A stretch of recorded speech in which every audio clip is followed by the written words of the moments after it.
I spent my entire meaningful part of my professional career serving the property and casualty insurance industry, and that's been about 15 years now as the co-founder of Guidewire.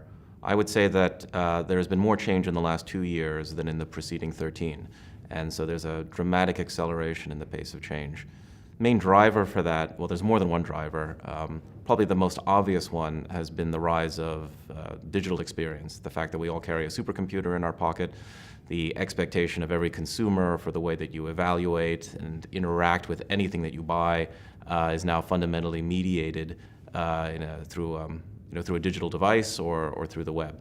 And this has transformed, at least in potential, almost every aspect of the insurance value chain. Well, our central thesis is that the core transactional operating platform of an insurer, by which I refer to the policy administration, underwriting, claims, billing, and rating environment, most of this has been written in 1980s technology. It's hard-coded, and it's become a strategic impediment to essentially everything that you aspire to do as an insurer.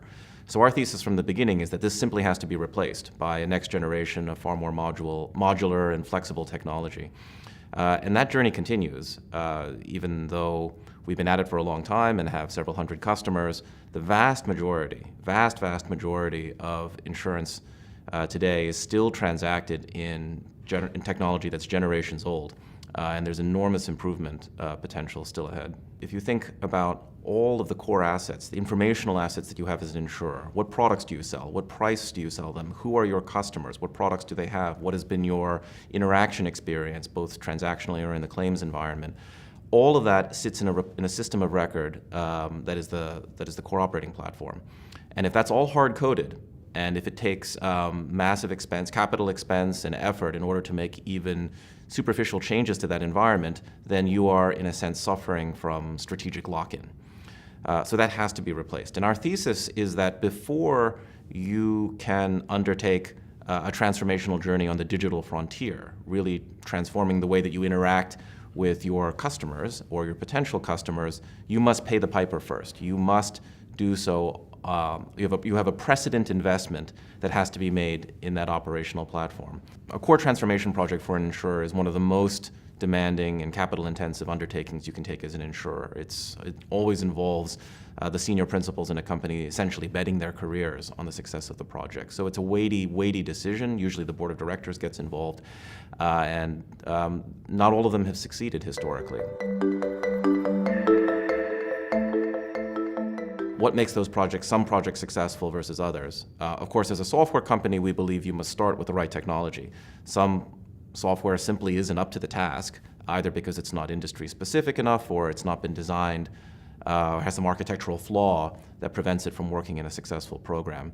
But there's an equally daunting challenge of orchestrating the degree of business transformation, of all the different decisions about what products will we sell, to what segments, with what kind of workflow, with what kind of escalations and underwriting criteria, and how do we communicate appetite in this new world. You have a million new decisions that have to be made and instantiated in that new platform. And it can be overwhelming for an organization to make that volume of decisions very efficiently. So that's how projects can go wrong. Nonetheless, when they succeed, they are indeed transformational. They allow an insurer to pursue, to author their own strategy. What products do we sell? In what market segments? What will be our sources of competitive differentiation? How do we communicate appetite to our distribution channel? Maybe we undertake multiple distribution channels. Maybe we apply predictive analytics to the underwriting process or to decisions in the claims process. Virtually every aspect of the insurance lifecycle can be submitted to that kind of a program of improvement. But it's predicated, in our belief, on that core system being updated from a multi-decade-old technology. So Agile is a set of principles that, of course, Guidewire didn't author, though we embrace many of them, that once they've been incorporated in an organization, they begin to feel like common sense. So, for example, maximize transparency on deliverables, have much shorter time frames between a plan and tangible progress, adapt for flexibility as opposed to go through master 5-year planning cycles that are obsolete as soon as they're completed.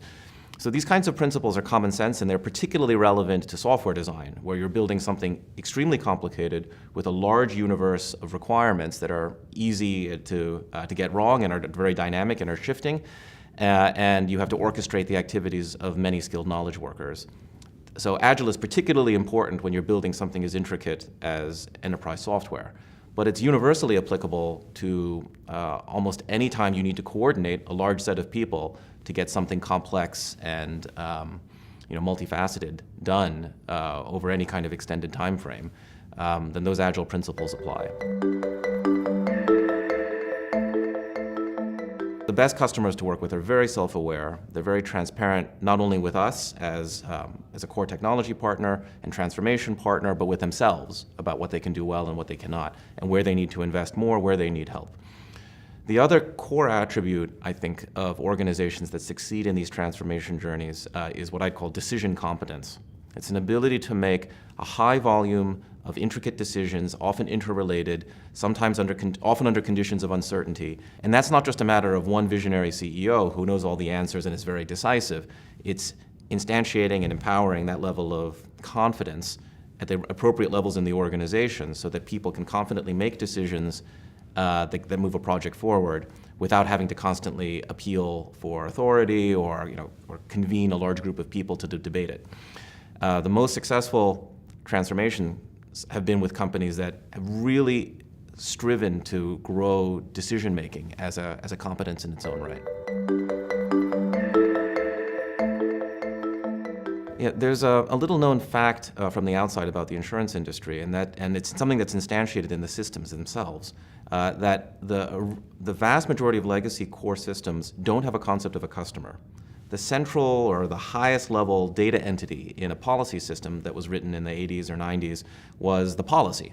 And the policy holder, i.e. the customer, was just an attribute of that primary data entity. And that's why you have this perverse situation where as an insurer you can have many customers, many policies, but have no sense of who owns what and have no human beings behind the products that you've sold. It's actually a data or almost software design problem, at least that's how we see it.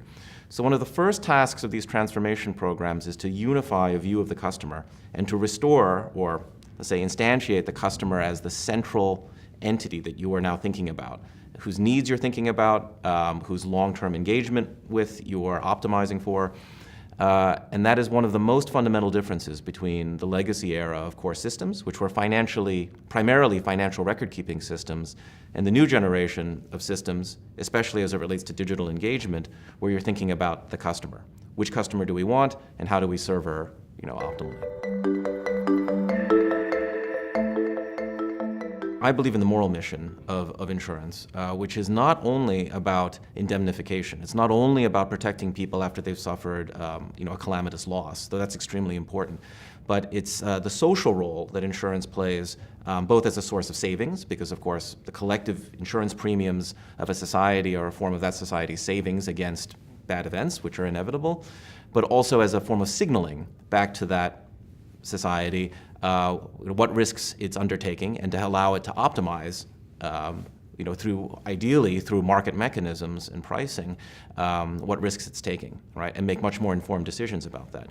And the insurance industry at its best has been a positive agent of change in things like greater car safety and building design and many other things that are well known to it.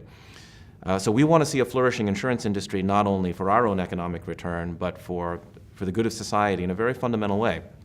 And that requires a robust industry that's financially healthy, that can operate at sustainable margins and returns on equity and all the other financial measures it needs to.